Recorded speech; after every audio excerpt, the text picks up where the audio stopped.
Hi, Dr. Vyas. Good evening. Very good evening. Very good evening, everyone. Hope Thank I am audible. Yes. You're audible and visible. And I hope everybody is comfortable with both Hindi and English. तो हम लोग conversation को Hindi English दोनों में रखेंगे. And जी ठीक है, Hindi English दोनों में रखें। एक रिक्वेस्ट है आपके लिए, पॉसिबल है क्या कि कैमरा थोड़ा सा एंगल, हाँ अभी बेटर है. Perfect. Thank okay, you so much. Thank you. Great, Dr. Vyas. So, welcome to Zenonco Cancer Expert Talks. And यहाँ पे we have a community of cancer warriors, patients, survivor, caregivers जो journey से निकले हैं या फिर अभी कैंसर की जर्नी से निकल रहे हैं. और हमें काफी सारे क्वेश्चंस होते हैं, काफी सारे चैलेंजेस होते हैं, क्वेरीज होती है, और एक सही डायरेक्शन में गाइडेंस मिलना बहुत जरूरी होता है. तो डेफिनेटली आज हम आपसे सुनना चाहेंगे, समझना चाहेंगे कि जो नेचुरल मेडिसिन होती हैं, आयुर्वेदा है, मेडिकल कैनबिस है, जो कि आज का हमारा टॉपिक है, उसका कैंसर से रिकवरी में, सिम्टम मैनेजमेंट में, साइड इफेक्ट्स मैनेजमेंट में, क्लिनिकल आउटकम इंप्रूव करने में, लाइफ एक्सटेंड करने में कितना हेल्पफुल रहता है वो, एंड ये बॉडी में किस प्रकार से काम करता है.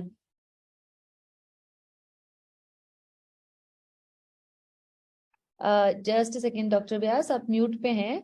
मैं आपको अनम्यूट का रिक्वेस्ट भेजती हूँ वापस से. Yes, I'm requesting you to unmute yourself. Now, can Yes, you hear me? we can hear you. Thank you. So, how we will proceed? कैसे करेंगे? आप क्वेश्चन कुछ करेंगे, कैसे करना है कि राइट. थोड़ा सो मेरा पहला बताएं। क्वेश्चन आपसे है कि जो कॉम्प्लीमेंट्री थेरेपीज होती हैं, जो हम इंटीग्रेटिव मेडिसिन की बात करते हैं, मेडिकल जी कैनबिस, आयुर्वेदा उसका एक इंटीग्रल पार्ट होता है. तो जी तो जो डिजीज होती है जिसके लिए हम लोग बहुत कोशिश करते हैं कि पेशेंट्स की क्वालिटी ऑफ लाइफ अच्छी हो, पेशेंट्स का क्लिनिकल आउटकम अच्छा हो, रिपोर्ट्स अच्छी आए, और वो अपनी नो जर्नी से हेल्थ वाइज जल्दी से बाहर आए। बाहर आए, और हीलिंग हो और क्योर हो जाए उनका. तो ये जो जी मेडिसिन होती है किस प्रकार से बॉडी पे काम करती हैं, और उनका बॉडी में हीलिंग और क्योरिंग में कैसे वो हेल्प करती हैं. जी, एक बात समझनी है कि कैंसर एक प्रकार का शोट है। It's a inflammatory process in the body. एक बहुत बड़ा इन्फ्लेमेशन होता है। जैसे हम कहीं गिर गए, हमारा कुछ एक्सीडेंट हो गया, सपोज हमें कहीं लग गई, तो एक बॉडी में सूजन आ जाती है उस भाग में जिस भाग में लगा है। पर यहाँ पे कैंसर में क्या होता है, ऑटोमेटिक बॉडी के अंदर कुछ खाने पीने या हमारे रहन सहन, इन सब चीजों से एक इन्फ्लेमेशन बॉडी में आने लगता है। और वो इन्फ्लेमेशन क्या होता है, there is a cell growth, कि अपने ही बॉडी अपने ही जगह पर एबनॉर्मल और अनकाउंटेबल सेल का ग्रोथ होने लगता है। हम्म. और वो ग्रोथ एक इन्फ्लेमेशन में जाता है, और वो इन्फ्लेमेशन आगे जा करके कैंसर का रूप लेता है। फिर वो स्टमक कैंसर हो या ब्रेस्ट कैंसर हो या लंग कैंसर हो, जो भी टाइप का कैंसर हो, सो फाइनली इट्स इन्फ्लेमेशन। और हमें वो इन्फ्लेमेशन को ट्रीट करना है, तो हम जो भी आयुर्वेदिक मेडिसिन लेते हैं, दे आर एक तो very good anti inflammatory. First, they have very good antioxidant. The highest antioxidants are in Ayurvedic medicine, which जो बरसों से यूज किया जा रहा है। जैसे आंवला हो गया, फिर त्रिफला हो गया, गुड़ूची हो गई, अश्वगंधा हो गया। अश्वगंधा में नेचुरल स्टेरॉइड है जो बॉडी में अपने आप ही एक सपोर्ट दे करके अपना काम करवाने में शुरुआत करता है। ऐसे बहुत सारे हर्ब्स हैं जो अपने antioxidant property, anti inflammatory property और सेल्स के जो ग्रोथ हो रहा है उसको रोकने में वो काम करता है। तो आयुर्वेदिक दवाइयाँ इसलिए अपने आप में एक परिपूर्ण है। तो इस तरह से वो इन्फ्लेमेशन कम कर करके बॉडी में एक रसायन, एक एंटीऑक्सीडेंट प्रॉपर्टी से अपने अंदर एक रीजनरेशन का, जो सेल अनन्यूमरल ग्रोथ हो रहे हैं उनका रीजनरेशन करने का काम आयुर्वेदिक दवाइयाँ करती है। होप आप सभी को समझ में आया हो। बिल्कुल doctor, thank you for the insights. And किसी को अगर कुछ भी क्वेश्चंस हैं इसके अराउंड कि मेडिसिन कैसे इम्पैक्ट करती हैं, और क्या उसके आउटकम कैसे इंप्रूव होते हैं। तो आप चैट में क्वेश्चन पूछ सकते हैं, अपना हैंड भी रेज कर सकते हैं। I will request you to unmute yourself and ask the question.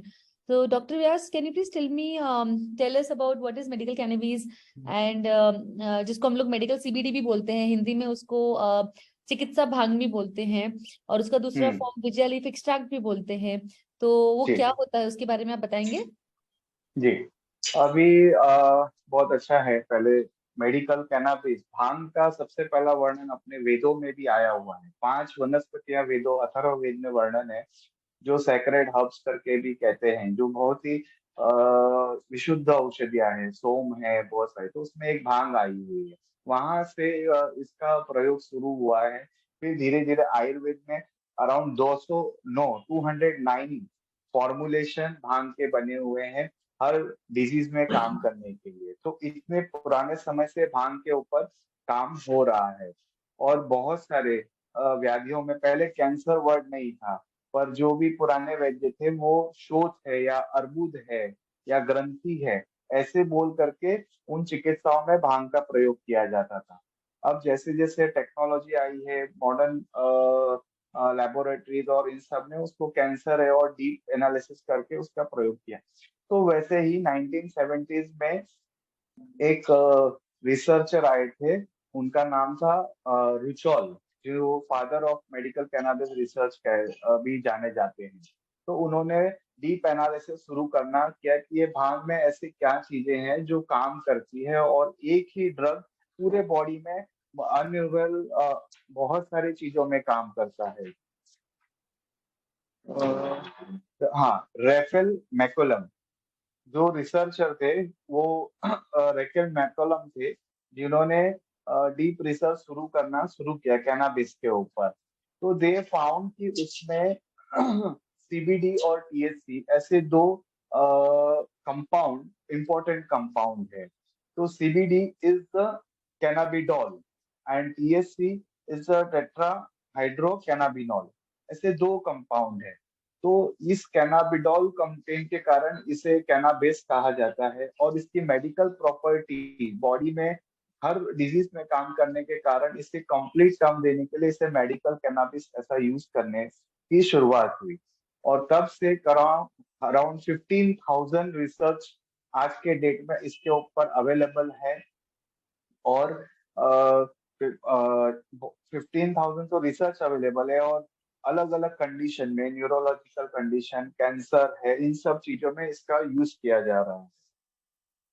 इसलिए इसको बहुत ज्यादा वाव आने लगे, क्योंकि जहाँ पे कीमोथेरेपी, रेडियोथेरेपी नहीं दी जा रही है, जिन पेशेंट्स में वो नहीं काम हो रहा है, उन पेशेंट्स में जब वहाँ पे वो मॉडर्न ट्रीटमेंट फेल हो रही है, वहाँ पे मेडिकल कैनाबिस का यूज करके एक रिक सिम्पसन करके 1970s में एक व्यक्ति थे, जो आप गूगल करेंगे तो भी उनको भी एक जनरेटर माना जाता है इस चीज को लोगों के सामने लाने के लिए। एक डिस्कवर पर्सन करके भी जाने जाते हैं, रिक सिम्पसन, जो उनका भी कैंसर का सब ट्रीटमेंट फेल हो गया, and they started having this cannabis CBD oil, जो भांग के अंदर कंटेंट होता है, उसका एक्सट्रैक्ट निकाल करके उसका जो ऑयल है उसको लेना उन्होंने शुरू किया, और उनका कैंसर पूरी तरह ठीक हुआ, जिसको उन्होंने लेबोरेटरी लेवल पर भी चेक किया।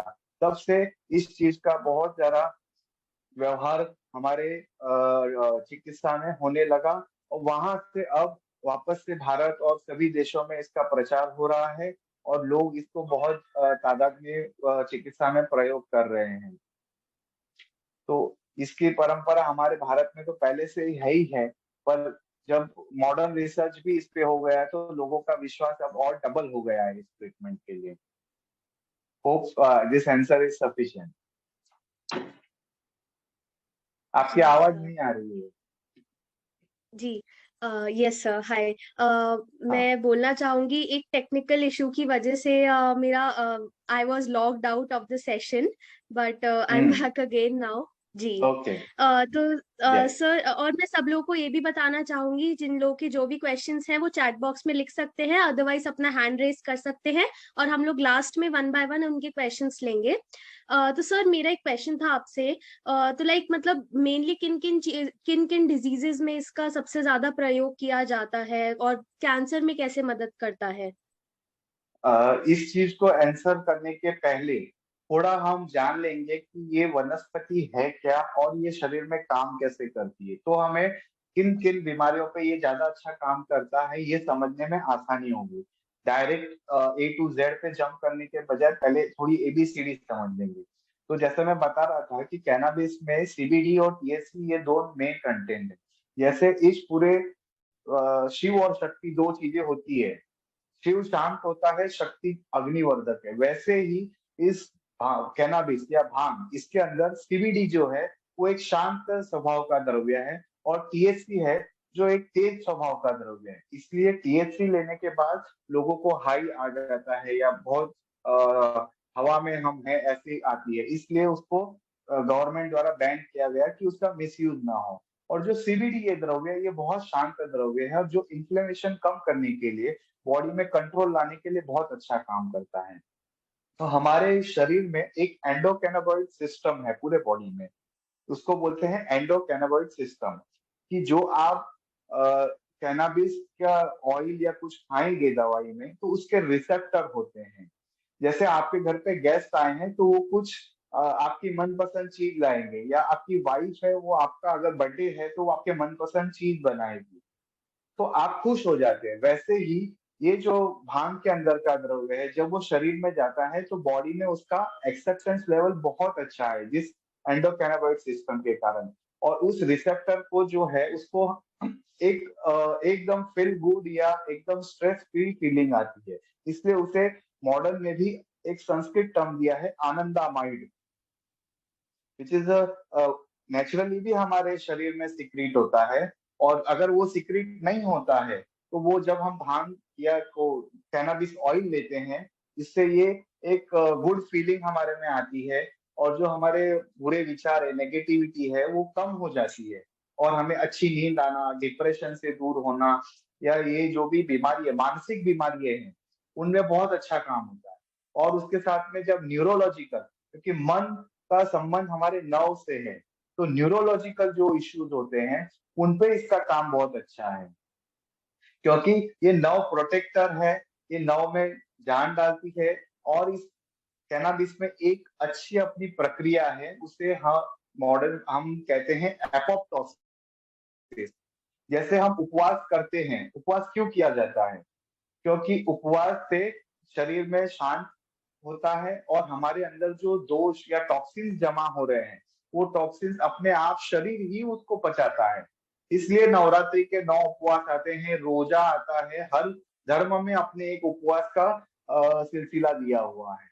तो ये जो एपोप्टोसिस प्रोसेस है कि अपने ही शरीर द्वारा टॉक्सिन्स को डाइजेस्ट करना, इस क्रिया को एपोप्टोसिस बोलते हैं। और जब ये शरीर नहीं कर पाता है तब इन्फ्लेमेशन होता है, और ये इन्फ्लेमेशन आगे कैंसर का रूप रहता है।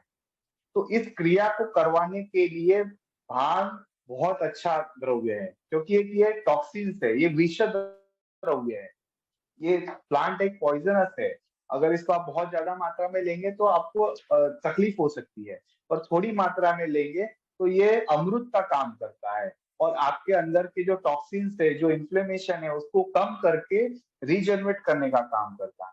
तो बेसिकली कैनाबिस कैंसर में अच्छा काम करता है। न्यूरोलॉजिकल डिसऑर्डर जो बोलते हैं, जो नर्व्स की बीमारियां होती है, जैसे एमएस हो गया, मल्टीपल स्क्लेरोसिस करके एक बीमारी है, न्यूरो डीजनरेटिव बीमारी है, एएमएल करके बीमारी है, ऐसे बहुत सारे नर्व की डीजनरेटिव बीमारियां होती है, उनमें बहुत अच्छा काम करता है। तीसरा, ये हमारे अन्न नलिका की बीमारियों में बहुत अच्छा काम करता है, क्योंकि इसका काम है अग्नि को बढ़ाना। भांग के गुण में है कि अग्नि वन्नी वाग शुद्धि वर्धनम, ऐसा उसका वर्णन है हमारे आयुर्वेद में, कि भाई ये अग्नि को बहुत अच्छा बढ़ाता है। इसलिए भांग खाने के बाद लोगों को बहुत भूख लगती है, और बहुत सारा मीठा खाया जाता है। वो क्यों खाया जाता है? क्योंकि वो डाइजेशन को बढ़ा रहा है, तो वो टॉक्सिन्स को पचाता है और आपको भूख बढ़ाता है। तो इसी प्रिंसिपल का उपयोग कैंसर में किया गया है कि आपके टॉक्सिन्स को डाइजेस्ट करना है, और वो टॉक्सिन जब डाइजेस्ट होंगे तो उस अंदर से इन्फ्लेमेशन, सूजन कम हो जाएगी, सूजन कम होगी तो कैंसर का ग्रो होना कम हो जाएगा, और ग्रो होना कम होगा तो आप अपने एक नॉर्मल लेवल, होम्योस्टैटिक लेवल पे आना शुरू करेंगे। तो जो अन्न नलिका की बीमारियां हैं, जैसे स्टमक कैंसर हो गया, या कोलोन कैंसर हो गया, या इंटेस्टाइनल रिलेटेड कोई कैंसर हो गया, पैंक्रिया रिलेटेड कैंसर हो गया, तो इन सब में भांग का बहुत अच्छा, या वी से इट मेडिकल कैनाबिस या सीबीडी ऑयल, उसका बहुत अच्छा काम होता है। नाउ कैनाबिस में भी दो चीजें होती है, एक फुल स्पेक्ट्रम कैनाबिस और एक होता है सीबीडी। इसमें सीबीडी खाली कैनाबिडॉल को आइसोलेट करके ऑयल किया जाता है, कभी कभी वो कम काम करता है, पर जो फुल स्पेक्ट्रम होता है जिसको मेडिकल कैनाबिस ऑयल बोलते हैं, उसमें सभी भांग के कंटेंट होते हैं, जिसमें फ्लेवोनॉइड, टर्पेंटिन सब उसमें रहते हैं। तो उनका उपयोग कंप्लीट जब यूज होता है तो ज्यादा अच्छा काम और अच्छे रिजल्ट मिलते हैं। I think I have explain completely. जी या सर, बिल्कुल बहुत अच्छे से आपने एक्सप्लेन किया है। हम्म तो सर मैं एक चीज पूछना चाहूंगी, लाइक आपने बताया कि इतना हेल्पफुल है, स्पेशली जैसे तब ट्रीटमेंट चल रहा है और आपने कैंसर में इतना हम्म इसका यूज बताया है।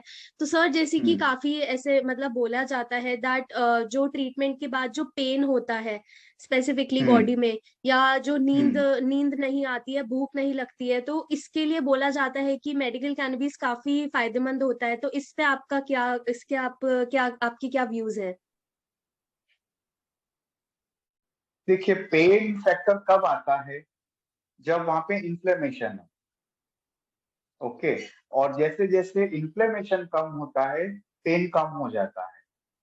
So CBD mainly works on inflammation, और इन्फ्लेमेशन कम होता है तो ऑटोमेटिक पेन रिलीव होने लगता है। डेफिनेटली उसमें पेन को सबसाइड करने वाली रिसेप्टर्स हैं जो डायरेक्ट पेन पे भी काम करते हैं, क्योंकि वो आपका पेन और बॉडी उसके बीच में एक पर्दा सा डाल देता है। That is why you don't feel anything. ठीक है। That is why it is used in pain also. Okay. जी सर, बिल्कुल। तो सर एक ये काफी लोगों को काफी पेशेंट्स को ये टेंशन रहती है दैट इसको यूज करने से इसके कोई साइड इफेक्ट्स तो नहीं होंगे, या इससे कोई दिक्कत तो नहीं आएगी। तो उस पे आप क्या कहना चाहेंगे? नहीं, वेरी गुड क्वेश्चन, वेरी ये बहुत लोगों के मन में ये शंका रही होगी कि इसके डेफिनेटली, क्योंकि भांग जितनी अच्छी है उतनी बदनाम भी है। क्योंकि उसकी आदत पड़ जाती है, लोग उसमें वो काफी मानसिकता बड़बड़ करते हैं। तो देखिए, हर चीज की मात्रा, अति सर्वत्रम वर्जे शास्त्र का नियम है। कोई भी चीज का आप अति करेंगे तो उसको, उसका नुकसान आपको होने वाला है। तो जब अगर आप डॉक्टर के बताए हुए या अपने वैद्य के बताए हुए डोज के अनुसार लेंगे तो बिल्कुल वो नुकसान नहीं करती, वो फायदा करती है। और बिना कोई तकलीफ के अगर भांग लेंगे तो वो आपको आदत डाल सकती है, या उसके दुष्परिणाम आपको हो सकते हैं। और आपकी बॉडी और प्रकृति के अनुसार कि इसे मात्रा से ज्यादा अगर ले रहे हैं तो आपको गिड़ीनेस, चक्कर आना, क्योंकि ये गर्म तासीर की है, उसमें गर्म बहुत फास्ट काम करने वाली चीज होती है, और जो फास्ट काम करती है वो अपने आप में एक तेज होता है, जैसे रॉकेट बहुत तेज चलता है। तेज क्यों चलता है? नीचे इतनी आग फेंकता है। तो सेम ये एक प्रकार का रॉकेट द्रव्य है। मैं हमारे पेशेंटों में इसको रॉकेट द्रव्य बोलता हूँ। ये रॉकेट के जैसे शरीर में जाता है और काम करता है, और कैंसर तक के बीमारी में एक ही दवाई काम करती है। तो ये इतना गर्म होता है, इसलिए अगर बहुत ज्यादा मात्रा हो रही है या किसी की बॉडी में एक्सेप्ट नहीं हो रही है तो चक्कर आना या बहुत ज्यादा नींद आना, बैलेंस नहीं रहना चलने के टाइम, या कुछ भी विचारों का आना, ये सब सिम्टम्स आप देख सकते हो। पेट में जलन होना, बेचैनी होना, ये भी चीजें हो सकती है आपको। ठीक है। क्योंकि मात्रा काल, मा, एक श्लोक है आयुर्वेद का, मात्रा काला श्रेया युक्ति रोगिणा, कि रोगी के बल काल इस सबको देख करके मात्रा डिसाइड होती है। और अगर डेफिनेटली अगर ज्यादा डोज में गया तो इसके दुष्परिणाम, इसके साइड इफेक्ट हमें देखने मिलते हैं। और उस समय आपको आपके वैद्य को संपर्क करना है। उसके जो भी इलाज होते हैं, एक दो इलाज मैं आपको अभी सभी को बताना भी चाहूंगा। उसमें आप पतली छाछ बना करके वो पी सकते हैं। बहुत ज्यादा पानी पी सकते हैं, वो अपनी हीट को निकालेगी। या सब्जा सब्जा को गला करके पानी में वो आप ले सकते हैं। ये दो तीन इलाज अच्छा काम करते हैं उसके टॉक्सिन्स को, जो हीट है उसको निकालने के लिए।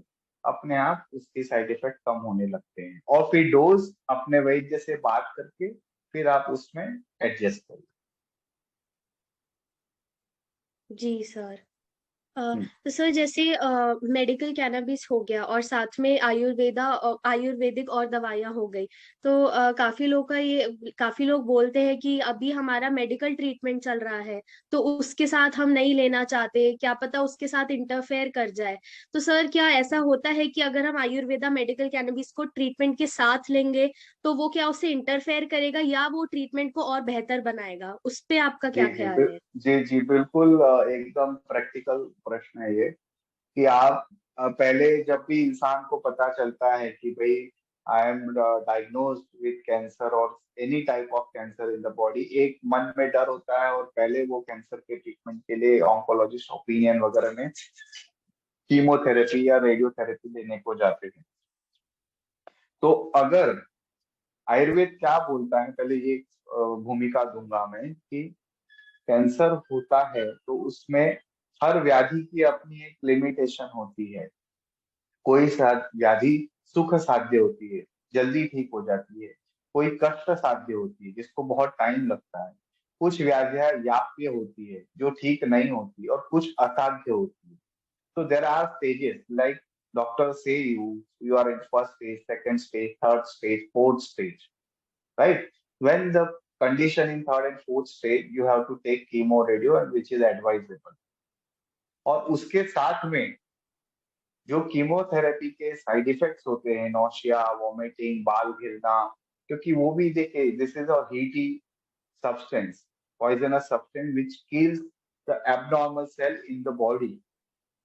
तो उसके जो साइड इफेक्ट है उसको कम करने के लिए आपके बॉडी में हीट को, पीएच लेवल जो बहुत ज्यादा एसिडिक होता है कीमोथेरेपी के कारण, और सब ये साइड इफेक्ट्स देखे जाते हैं, उसको बैलेंस करने के लिए आयुर्वेदा बहुत अच्छा काम करता है। उसके साथ में जब आप कैनाबिस के ऑयल, नॉट मैक्सिमम डोज पर मिनिमम डोज में अगर आप लेंगे, तो जो नौशिया कि केमोथेरेपी रिलेटेड नौशिया है, कीमोथेरेपी रिलेटेड एनोरेक्सिया है, भूख नहीं लगना, खाना नहीं जाना, उन सब में बहुत अच्छा फायदे देखने मिलते हैं। और उसे बिल्कुल आप सेफली ले सकते हैं। और खाली एक है कि जो टाइमिंग है आप उसमें 1-1.5 घंटे का गैप रख के वो मेडिसिन लेना। अगर ओरल कीमो ड्रग है तो 1-1.5 घंटे बाद लेना। और अगर आईवी है तो उसमें कोई भी रेस्ट्रिक्शन नहीं, क्योंकि वो डायरेक्ट ब्लड में जा रहा है। तो आप कभी भी आपका शेड्यूल बना करके आयुर्वेदिक दवाई या अपने मेडिकल कैनबिस को आप ले सकते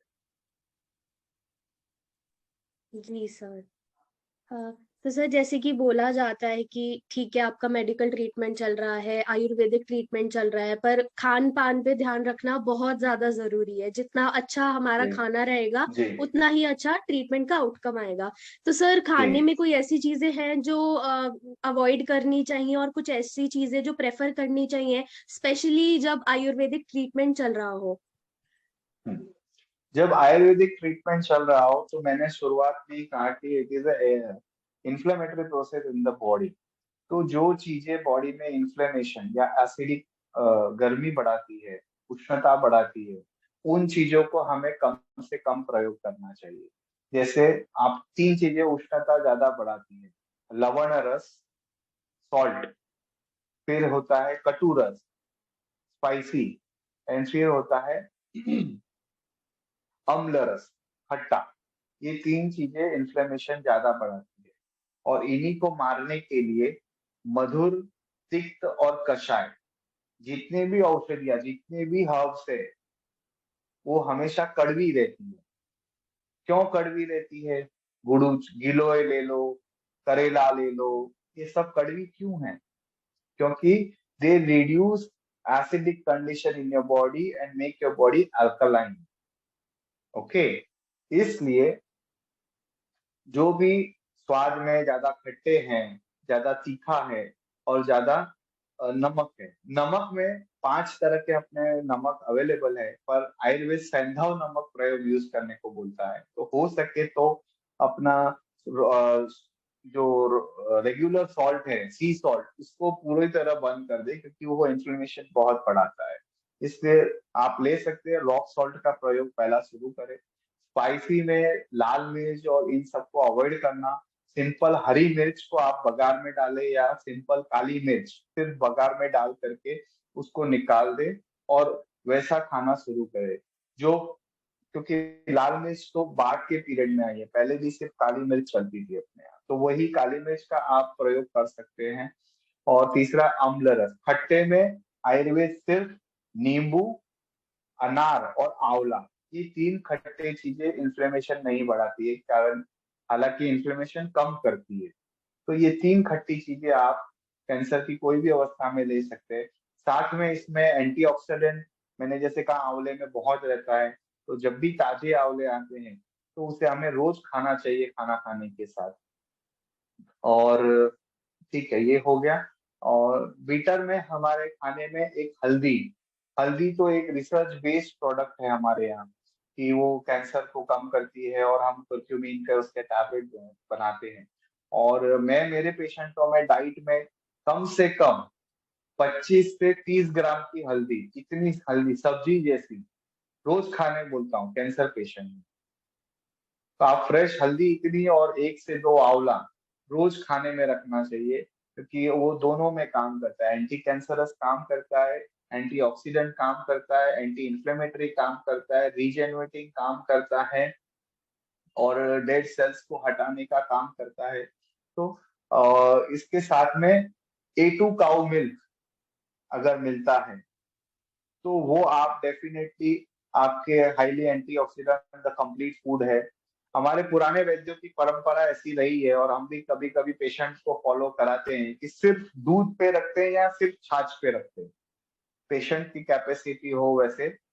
और उसके साथ में चावल, उबले हुए चावल या ज्वार की रोटी, एकदम हल्का खाना, और वेजिटेबल सूप, ऐसे सिंपल डाइट में जितना रहेंगे उतना शरीर में इन्फ्लेमेशन कम होगा। 3 महीना 6 महीने बाद ऑटोमेटिक आप फिर जैसे इन्फ्लेमेशन कम हुआ तो आप नॉर्मल डाइट पे आना शुरू कर सकते हैं। तो ये डाइट का एस्पेक्ट आयुर्वेद का है कि मेन चीजें हैं सॉल्ट, खट्टा और तीखा, इन 3 चीजों को कम करना है। स्वीट आप थोड़ा बहुत जो लाइट स्वीट होते हैं उनका प्रयोग करना चाहिए, क्योंकि वो जरूरी है शरीर। ठीक है। जी सर, आपने बहुत अच्छे से पूरा डिटेल में बताया है डाइट रिलेटेड। एक क्वेश्चन है जो बहुत हमें काफी पेशेंट्स पूछते हैं कि ट्रीटमेंट के वक्त जो सबसे कॉमन चीज होती है वो होती है कि इम्यूनिटी बॉडी की बहुत लो हो जाती है। इम्यूनिटी लो हो जाती है, ब्लड सेल काउंट जो होता है वो कम हो जाता है, जैसे कि व्हाइट ब्लड सेल्स हो गए, प्लेटलेट्स हो गए, आरबीसी हो गए। तो इनको बढ़ाने के लिए कोई नेचुरल ऐसे फूड्स जो जिनसे ये चीज बढ़ाई जा सकती है, मैनेज करी जा सकती है? जी बिल्कुल। जब भी हम कीमोथेरेपी या ट्रीटमेंट लेते हैं तो उसमें हम ये देखते हैं कि ब्लड काउंट डेफिनेटली कम होते हैं, आरबीसी, प्लेटलेट वगैरह, क्योंकि वो नॉर्मल सेल कम क्यों होते हैं, क्योंकि ये किल नॉर्मल सेल के साथ में हमारे नेचुरल सेल्स को भी किल करते हैं, इसलिए वो कम हो जाते हैं। तो उनको बढ़ाने के लिए डाइट में आप एक सबसे है काला मुनक्का, पहला तो ब्लैक रेजिन जिसको कहते हैं, फिर दूसरा है अंजीर, तीसरा है आंवला, चौथा है अनार, एक हम फांट बोलते हैं, मतलब एक स्वीट जूस जैसा ही आप बना सकते हो। उसमें हम अंजीर, फिर खजूर, काली द्राक्ष, अनार, कोकम और मिश्री, ये एक ऐसा स्वीट फांट है जिसको आप भले आधा लीटर 1 लीटर में पूरा बना के रख लीजिए। ये आपके जितने भी ये आरबीसी, प्लेटलेट कम करते हैं उन सब को बढ़ाने में बहुत अच्छा काम करता है। मैं एक बार फिर रिपीट करता हूँ, खजूर 4-5 खजूर ले लो 1 लीटर पानी में, अंजीर 2-3 ले लो, 15-20 या 25 काले मनुके ले लो, अनार ले लो, एक आधा अनार पूरा डाल लो, और मिश्री एक 20-25 ग्राम, और ऐसा एक अपना शरबत टाइप का बना करके उसको भिगो के रख दो 1 आध घंटा, फिर मसल करके पूरा क्रश कर लो या मिक्सचर में, और छान करके रेड कलर का ऐसा शरबत जैसा बनता है, उसको दिन भर पीना। तो this is a very good remedy. फिर अपना गाजर है, बीट है, उनका जूस है, पालक का जूस है, इन सब का आप प्रयोग कर सकते हैं उसको बढ़ाने के लिए। और दूधी है, दूधी का प्रयोग कर सकते हैं। दूधी की थोड़ी A2 काउ मिल्क हो तो दूधी की खीर बना करके दे सकते हैं, which is very good for immunity, very good for to grow the body, health बढ़ाने के लिए, वेट बढ़ाने के लिए, क्योंकि वेट लॉस भी बहुत होता है इसमें, खाना जाता नहीं है इसके लिए, तो उसमें ये दूधी की खीर वगैरह बहुत आप दे सकते हैं। आई थिंक सफिशिएंट डाइट का बताया अभी। जी सर, बिल्कुल। सर जैसे डाइट रिकमेंडेशंस आपने बहुत अच्छे से पूरा बताया है, और डाइट के साथ साथ साथ सभी डॉक्टर एडवाइस करते हैं कि फिजिकल एक्टिविटी करती रहनी चाहिए, फिजिकली हम्म एक्टिव रहना चाहिए। तो कोई ऐसी हम्म सबसे सिंपल एक्टिविटीज जो करनी चाहिए, स्पेशली तब ट्रीटमेंट चल रहा हो? इसमें सबसे बेस्ट एक्टिविटी है, एक तो अगर स्ट्रेंथ हो तो walking at least 20 to 25 minute, 1.5 kilometre per day. दूसरा है अनुलोम विलोम प्राणायाम, जो नाड़ी शुद्धि प्राणायाम होता है, उसका सेम काम एंटी इंफ्लेमेटरी काम होता है, और बॉडी में एंटीऑक्सीडेंट लेवल बॉडी में ऑक्सीजन के द्वारा शरीर में बढ़ाना, ये बहुत इम्पोर्टेंट है। बाकी सब कपालभाति थोड़ा सा रिगरस प्राणायाम है, किसी को कंडीशन में जमे या नहीं जमे, पर अनुलोम विलोम प्राणायाम ऐसा है कि कहीं भी कोई भी कंडीशन में पेशेंट बैठे बैठे कर सकता है, और ये नाड़ी शुद्धि प्राणायाम इसको करना चाहिए। उसके साथ में जो डिजीज है या जिस टाइप का कैंसर हो, उसमें जैसे अगर ब्रेस्ट कैंसर है तो उसमें अनुलोम विलोम कपालभाति दोनों करना चाहिए, क्योंकि वो मेद फैट सेचुरेशन के कारण होने, ओवर फैट सेचुरेशन या उसके कारण होने वाला वो कैंसर है, तो अनुलोम विलोम कपालभाति दोनों उसमें प्राणायाम करो। उसके बाद में अगर हेड नेक का कोई है तो उसमें अनुलोम विलोम, उसके साथ में भ्रामरी प्राणायाम करना बहुत जरूरी है। तो इस तरह से जो भी डिजीज है, उनके न्यूरोलॉजिकल प्रॉब्लम है, तो उसमें अनुलोम विलोम अच्छा काम करेगा, वहाँ कपालभाति नहीं करना क्योंकि वो रिगरस है। तो हो सके मल्टीपल स्क्लेरोसिस या ऐसी कंडीशन है तो वहाँ पे सिर्फ अनुलोम विलोम प्राणायाम, वहाँ पे कोई एक्सरसाइज और उसकी जरूरत नहीं है। जी सर। तो सर एक ये क्वेश्चन है, लाइक जैसे ट्रीटमेंट, कैंसर का ट्रीटमेंट लाइक हो गया कंप्लीट और काफी अच्छा रिजल्ट दिख रहा है, तो सर क्या आयुर्वेदिक दवाइयाँ कैंसर के रेकरेंस की को भी प्रिवेंट करने में हेल्प करती है? क्योंकि ऐसे बहुत चांसेस होते हैं, डॉक्टर बताते हैं कि आपको जी आगे भी जी। ध्यान रखना है क्योंकि रेकरेंस हो सकता है, तो उसमें भी क्या ये कंटिन्यू करना चाहिए? हम्म, जी। जैसे कैंसर पूरी तरह से हो गया, आपका कीमो रेडियो ट्रीटमेंट हो चुका है, ये पूरी तरह हो गया है, तो रिकरेंस होने के डेफिनेटली चांसेस होते हैं, क्योंकि कभी भी बॉडी में होम्योस्टेटिक लेवल टूट करके इन्फ्लेमेशन वापस शुरू हो सकता है। तो उसमें एंटीऑक्सीडेंट जितने भी दवाइयां हैं और रसायन जो द्रव्य है हमारे आयुर्वेद के, गिलोय, आंवला और शतावरी, ये सब रसायन द्रव्य है। जो जिस कैंसर में जो दवाई चलती है वो रसायन द्रव्य के अनुसार उसको सेवन करते रहना चाहिए।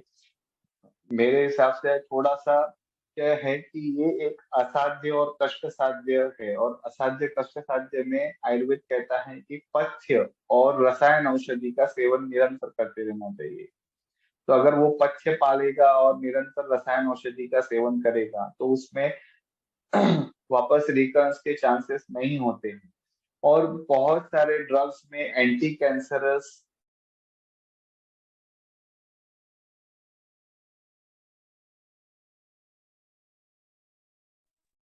Sir sir we can't hear you, I think आपका आप म्यूट हो गए, जस्ट अ सेकेंड।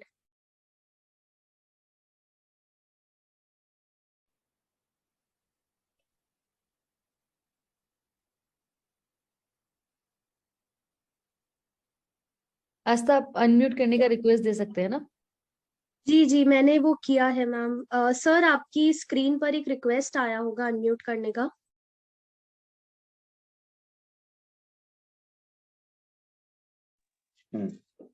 अब आ रही है आवाज? जी जी सर, अब आवाज आ रही है। हाँ। तो जैसे आयुर्वेद में स्वर्ण भस्म दी जाती है, हीरे की भस्म दी जाती है, जो प्रूवन एंटी कैंसरस एक्टिविटी उनकी देखी गई है।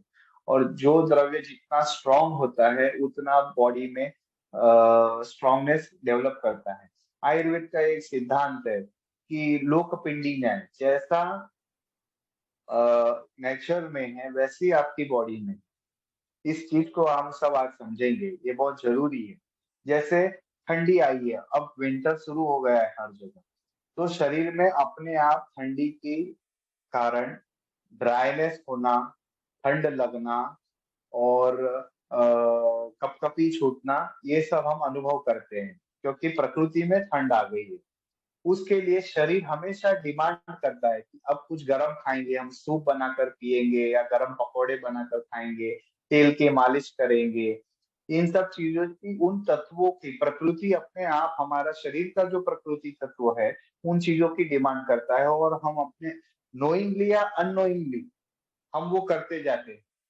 किसी को पता रहता है, किसी को नहीं पता रहता है, तो वो हमें अपने आप करते जाते हैं। तो इसलिए जो शरीर में है, लोकपिंडी न्याय बोलते हैं, जो शरीर जैसा है जो प्रकृति में आएगा वो शरीर आएगा। और उस प्रकृति के से बचने के लिए हम ये गर्म चीजों को खाते हैं कि वो ठंड हमसे उतनी सहन नहीं हो रही है, किसी को सहन हो जाती है, किसी को नहीं। वो प्रकृति, उसमें वात प्रकृति, पित्त प्रकृति, कफ प्रकृति का भाग आता है, वो अलग चैप्टर है। तो अगली बात बोल रहा था कि जैसा द्रव्य खाएंगे शरीर वैसा बनेगा। तो इसलिए जब हम मिनरल्स लेते हैं आयुर्वेद में, स्वर्ण भस्म है, चांदी की भस्म है, लोहे की भस्म है, मोती पिष्टी है, इन सब जो द्रव्यों का प्रयोग किया जाता है, तो उनको एडिबल फॉर्म, प्योर फॉर्म में बना करके आप जब सेवन करते हैं शरीर में वैसे गुण बनने लगते हैं। गोल्ड जितना एंटीऑक्सीडेंट है आज के डेट में कोई द्रव्य नहीं उतना एंटीऑक्सीडेंट। जितनी हीरा भस्म में एंटी कैंसरस प्रॉपर्टी है, आज के डेट में कोई ऐसा वर्ल्ड में, क्योंकि हीरा टूट नहीं सकता, पर आयुर्वेद ही ऐसा है कि जिसको हीरे को भस्म करने की प्रक्रिया या उसको जानता है, और उसको सेवन करके हम उस एंटी कैंसरस, सॉरी, कैंसर को, ग्रोथ को रोक देते हैं। इसलिए वापस ना हो, इसलिए आयुर्वेद के आप इन औषधियों या वैद्य की सलाह में लेना बहुत जरूरी है, क्योंकि इसके डोज कितना लेना, क्या लेना, कैसे लेना, कितने समय लेना, ये बहुत जरूरी है। ठीक है।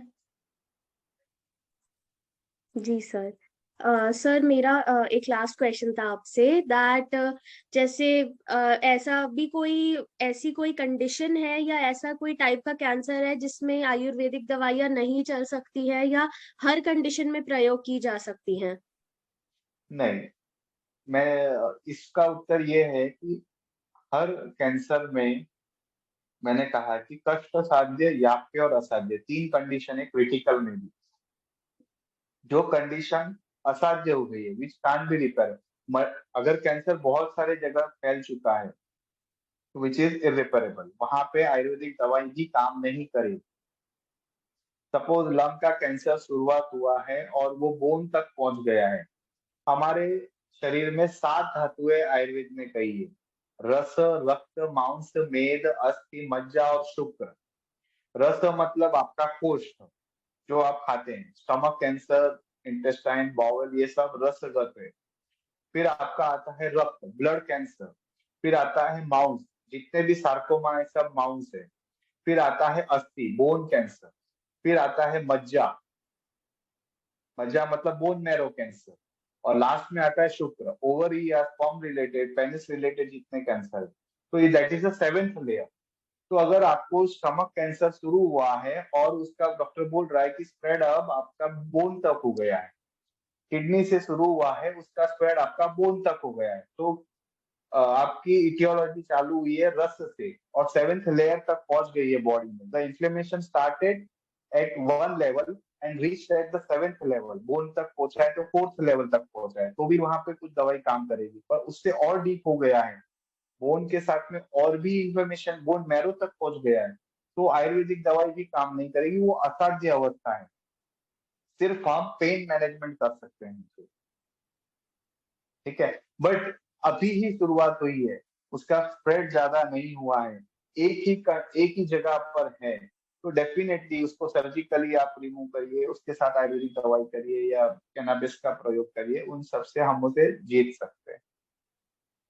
पर जीतने के बाद भी आहार और रसायन औषधि सेवन करना जरूरी है। बिल्कुल सर।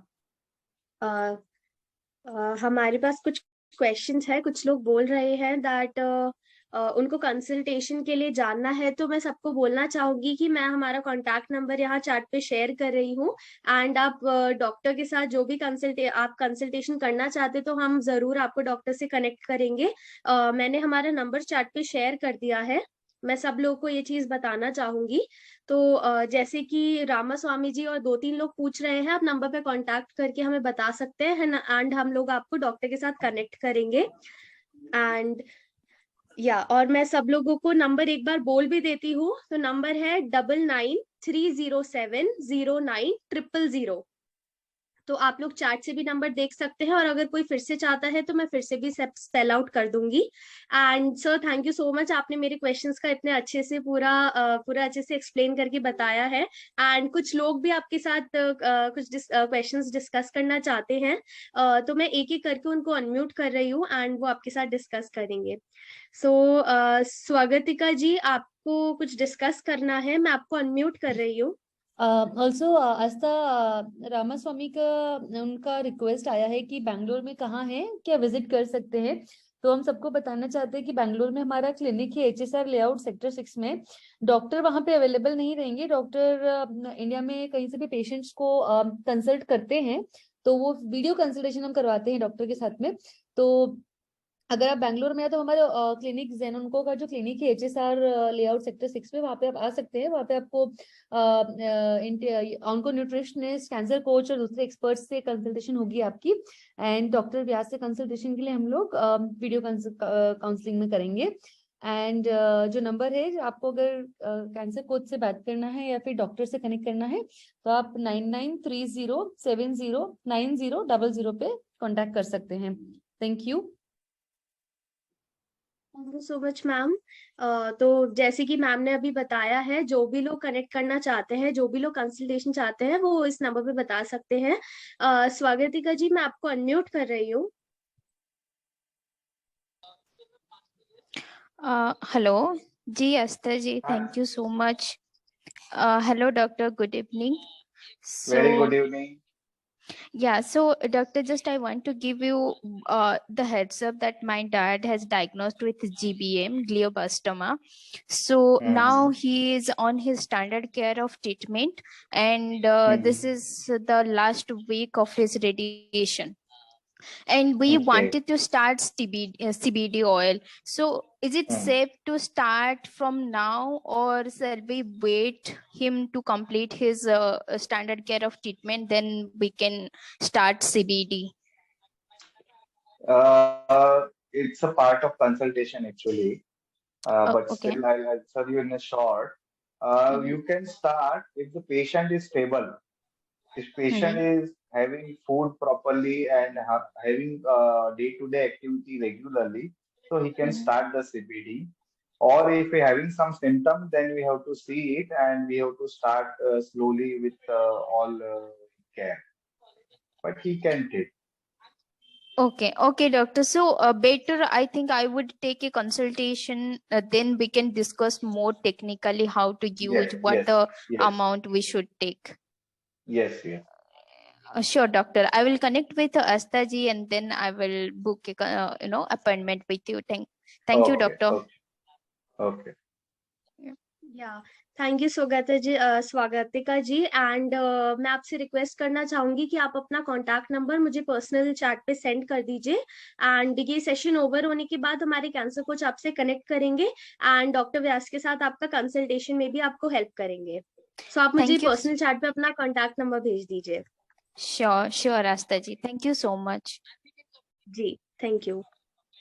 रितु जी भी कुछ discuss? Yes, 5 participants raised hands, so you can take one by one. All the questions will cover in the session. Thank you, Asta. Yes definitely जी। रितु जी भी कुछ बोलना चाहती है। रितु जी, मैं आपको अनम्यूट कर रही हूँ। Hello, good evening sir. Hello, good evening sir. जी हेलो, जी आपको मेरी आवाज आ रही है? हाँ जी, आवाज आ रही है। सर आई थिंक आप म्यूट हो गए हो। देर कोई नेटवर्क इशू है आपकी साइड शायद। आवाज हेलो? नहीं आ रही मेरी? हेलो, हाँ सर, जी आ रही है। रितु जी। हाँ जी, हाँ आ रही सर, है, हाँ जी बोलिए। हाँ जी, हाँ जी सर, मेरा ट्रीटमेंट कंप्लीट हो चुका है। अब करीब 1 ईयर हो गया है, बट अभी आयुर्वेदिक मेडिसिन थोड़ा जो है पाउडर फॉर्म में मैं ले रही हूँ, जिसमें कि सर पुनर्नवा चूर्ण और ये आंवला और हल्दी का जो है 1/4 में मील्स के बाद नॉर्मल वाटर में ले लेती हूँ, उसको घोल के और इमीडिएटली पी लेती हूँ। तो वो जी। सर इस पुनर्नवा पाउडर और ये आंवला और हल्दी ये लाइफ लॉन्ग कंटिन्यू कर सकते हैं मतलब? नहीं, पर आपको शिकायत काय का कैंसर क्या ब्रेस्ट था?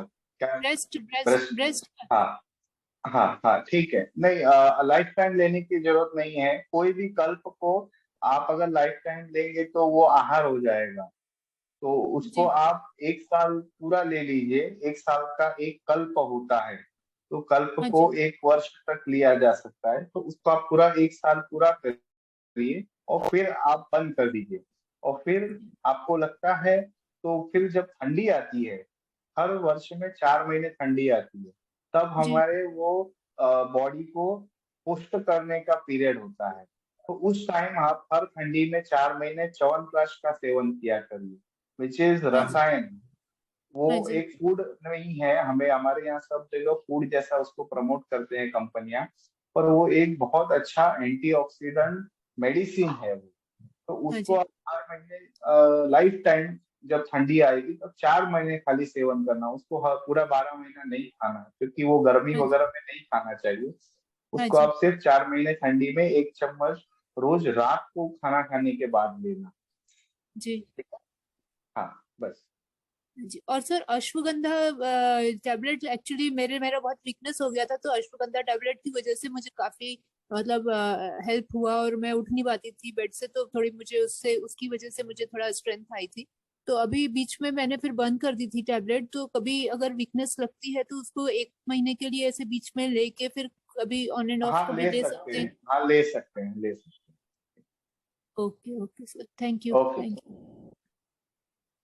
थैंक यू रितु जी अपना क्वेश्चन डिस्कस करने के लिए। आई होप आपकी जो क्वेरी है वो सॉल्व हो गई है। रक्षित जी भी कुछ डिस्कस करना चाहते हैं। रक्षित जी, मैंने आपको अनम्यूट कर दिया है। Thank you, Asta, and thank you whole Zenonco care team for organizing this session. और with दुर्गा दत्त व्यास जी, मेरा नमस्कार आपको। इनफैक्ट जी, नमस्कार। नमस्कार। जितना जितना अच्छे से आपने एक्सप्लेन किया कैंसर के बारे में और आयुर्वेदा के बारे में, तो मैं फ्रैंकली एक बात पहले अपफ्रंट बता देता हूँ। मैं बहुत सारे आयुर्वेदिक एक्सपर्ट्स से मिला, इनफैक्ट पतंजलि भी गया, बट क्योंकि मेरा स्टेज 4 है एंड और वो मैं 26 ईयर्स ओल्ड हूँ, और वो मेरे मसल से सार्कोमा है, वो मसल से स्टार्ट हुआ, देन वो लंग्स में चला गया, ब्रेन में चला गया और बोन में भी चला गया। तो सबका यही रहता है कि अब बस it's about pain management. But मुझे ये लगता है कि कैंसर एक सिर्फ ट्यूमर ग्रोथ है जो एक जीन म्यूटेशन के कारण होता है। तो मेरा सवाल ये रहेगा, मैं अपॉइंटमेंट भी लूंगा डेफिनेटली, बट अभी के लिए मेरा सवाल ये है आपसे, मतलब जो क्वेरी है वो ये रहेगी कि जैसे अभी मेरा जो ट्रीटमेंट है, कीमोथेरेपी नहीं ले सकते, उसमें रेडिएशन मेरा ऑलरेडी हो चुका है। तो इसमें जो आपने कैनबिस जो स्टार्टिंग में बताया आपने, cannabis oil treatment CBD, right? तो जी, वो जी। किस हद तक फायदेमंद है मेरे वाले केस में? नहीं, पर अभी आपका बोन तक मेटास्टेसिस है, पर जी कोई भी खाना नहीं जा रहा है या ऐसे कोई सिम्टम है? नहीं सर, मेरे पास कोई सिम्टम्स नहीं है, बस मेरी बोन रिप्लेसमेंट सर्जरी हुई है, हाँ, बोन निकाल के तो मैंने प्रोस्थेटिक। आप पहला एक ये समझिए कि आप यंग एज लग रहे हैं। अभी मैंने आपको देखा नहीं है। पर आप यंग है, आपकी इम्यूनिटी स्ट्रांग है, इसलिए उस इन्फ्लेमेशन से बॉडी खुद लड़ रही है, इसलिए आपको अभी तक कोई सिम्टम्स नहीं आए हैं, ठीक है। तो there Right. Are 50% chances that you will recover from that. Okay, you need a proper treatment for that. Right. Okay, because young Ayurveda कहता है 10 फैक्टर से हमें परीक्षण करना चाहिए। दुष्यम देशम बलम कालम अनलम प्रकृतिम वयम, मतलब जी सर। दूसरे क्या है, कहाँ तक पहुंच गया है, देश कौन सा है, काल क्या है, शरीर प्रकृति कैसी है। तो मेरे हिसाब से you have a very 50% chances, nothing to worry, you need proper treatment and you will be recover. इसमें ऐसा है कि क्वालिटी ऑफ लाइफ आपकी इंप्रूव हो जाएगी, लाइफ स्पैन अच्छा रहेगा, और शायद कुछ दवाई आपको लाइफ टाइम लेनी भी पड़ सकती है, but Right, it sir. Can be control. Yes, पूरे कैंसर में एक चीज मैं सबको बताना चाहूंगा कि जब तक खाना जा रहा है और मोशन हो रहा है प्रॉपर, तब तक कोई भी ट्रीटमेंट आपको सपोर्ट करेगी इन्फ्लेमेशन कम करने के लिए, क्योंकि खाना जाना, भूख लगना, ये पहला प्राइमरी है कि मेटाबॉलिज्म अभी भी बॉडी में इम्यून सिस्टम सपोर्ट कर रहा है। जी सर। तो दैट इज वेरी इम्पोर्टेंट कि कोई भी ओपिनियन, कोई भी डॉक्टर का कुछ भी हो, पर ऐसा मेरा मानना है, अनुभव है कि जब तक भोजन जा रहा है, खाना जाता है, इंटेक शुरू है, बॉडी में कैपेसिटी है, तब तक आपको अपना प्रयत्न करना चाहिए। बिल्कुल sir, thank you so much sir. Yes, thank you Rakshit Thank you, ji Asta. Discuss Thank करने you. के लिए। Yeah. We have one more, या मैरी जी भी कुछ डिस्कस करना चाहती हैं, मैं आपको अनम्यूट कर रही हूँ।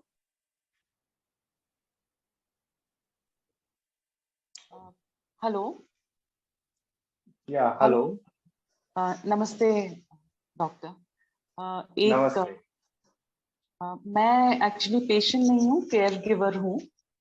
ओके, और जिसको हुआ है, फ्रेंड को कोलोरेक्टल कैंसर, और उसका कीमो हुआ, and second round of chemo में वो रिस्पॉन्ड नहीं कर रही थी। तो अभी फिर डॉक्टर ने बोला कि you can go and try any alternative therapies.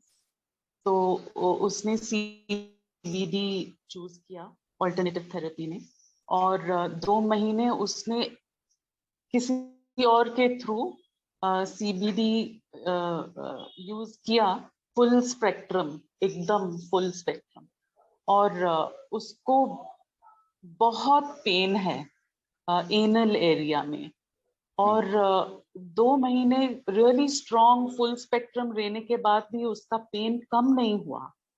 फिर अभी वो इंडिया छोड़ के दूसरे देश में गई है, जहाँ पे थाईलैंड एक्चुअली, जहाँ पे इसका बहुत उनका ओल्ड ट्रेडिशन है CBD ट्रीटमेंट का। वहां पे भी उसका पेन कम नहीं हो रहा है। तो I just want to know कि क्या ऐसे हो सकता है क्या कि पेन कम नहीं हो रहा लेकिन कैंसर पे असर हो रहा है क्या कि नहीं? पेन कम नहीं हो रहा है, मतलब इन्फ्लेमेशन कम नहीं हुआ है। नहीं, और उसका एक्चुअली यहाँ पे 2 महीने लेने के बाद भी उसका जो ब्लड वर्क है, ब्लड टेस्ट लिया, उसमें और भी ज्यादा हाई हो गया। मैंने वही कहा कि ये अभी फुल स्पेक्ट्रम है, पर अगर वो बॉडी में और हीट जनरेट करेगा ऑयल, तो you will not see the result, even that will cause you trouble. So what should she do?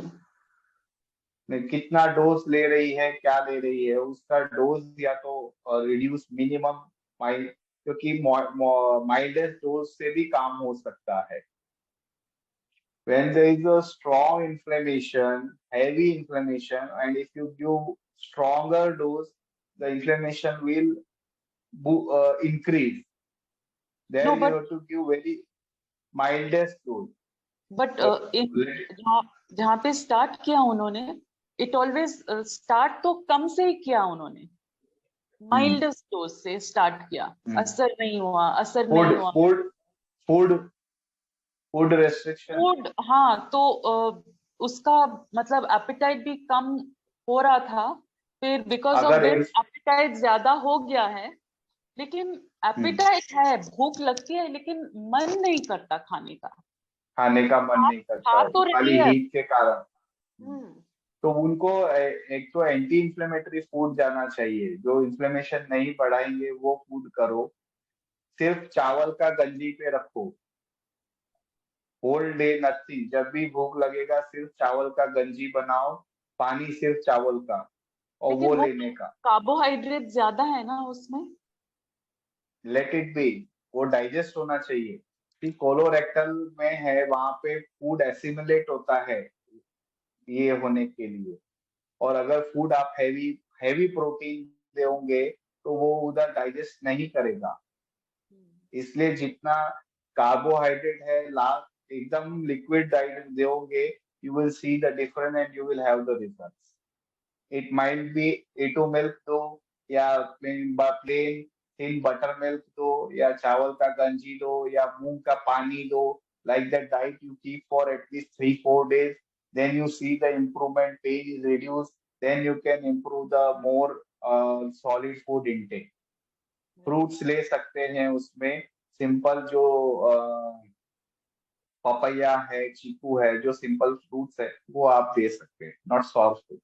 So this find, I think food you address the food, you will have the results और because it is related to GIT. हाँ जी, एक और question था कि जो results हम primary cancer या primary tumour पे देखते हैं with CBD, is it as effective on metastasis? Because metastasis में then you know the genes mutate, वो चालाक हो जाते हैं, वो चेंज अपना पाथवेज बदल लेते हैं। तो It's see, अभी बात हुई थी रक्षित अग्रवाल से। As per doctor, it's to bone, but still he has no symptom. The immunity is very strong body, right? So same way उधर भी है। If your immune system is strong, people survive for 5 years, 10 years. The while protecting with the food and some these treatments. So main is immunity को Yes, protect. yes. Very, very important role of immunity. Immune system strong है, your 7 धातु है, वो सातों धातु में धातु strong है, the cells can't travel to the next level. You have to control over there. और अगर उस लेवल पे ही वो इन्फ्लेमेशन कम होना शुरू हो गया तो जीन का म्यूटेशन कितना भी होने दो, नथिंग है। तो मैं अगले 4-5 दिनों के लिए एटलीस्ट एक हफ्ते के लिए उसको बोलूंगी ओनली लिक्विड डाइट लेने की। Yes right. यस और बहुत ज्यादा भूख लगे तो कुछ सेमी सॉलिड, अदरवाइज कंप्लीट चावल का गंजी 3 टाइम्स 4 टाइम्स बेस्ट। कार्बोहाइड्रेट मूंग का गंजी, उससे सब सप्लीमेंट मिल जाता है बॉडी में, वीकनेस भी नहीं आती है। Thank you.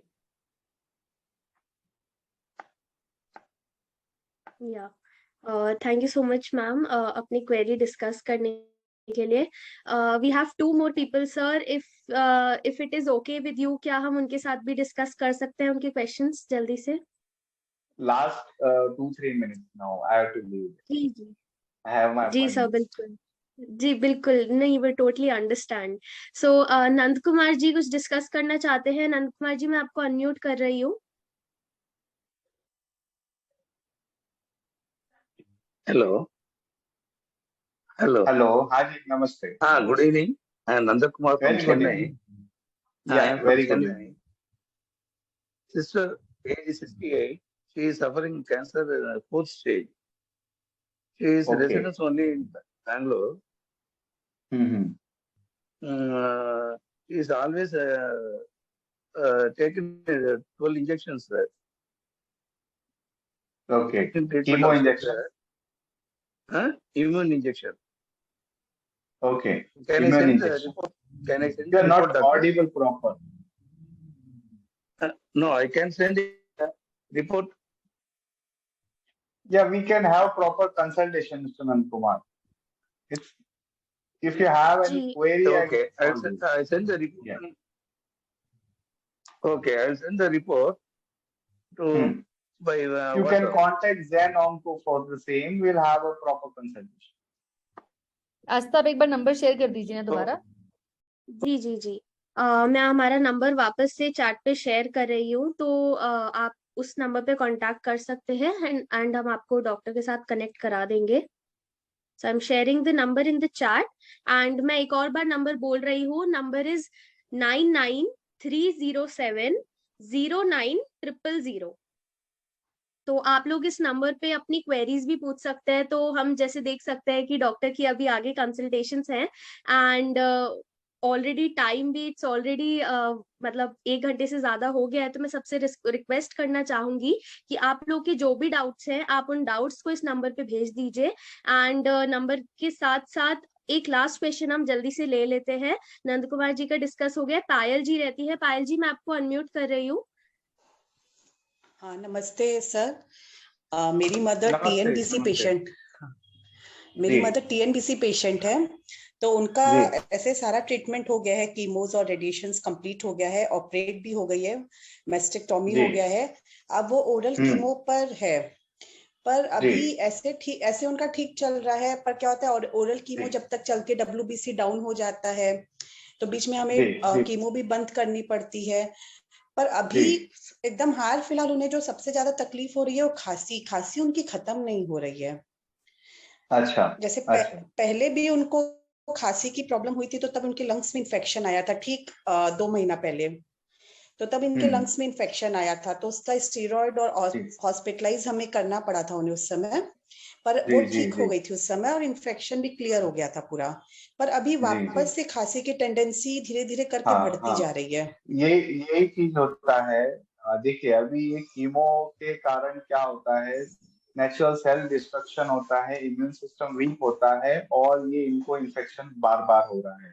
इसी के साथ में आप अगर आयुर्वेदिक ट्रीटमेंट देंगे तो वो आपके इम्यून सिस्टम को स्ट्रॉन्ग करते रहेगा एंड जो साइड इफेक्ट होते हैं वो कम हो जाते हैं और ट्रीटमेंट को सपोर्ट अच्छा मिलता है। अभी आप एक काम करिए, आयुर्वेदिक शॉप में एक यष्टि मधु चूर्ण मिलता है, यष्टि मधु चूर्ण,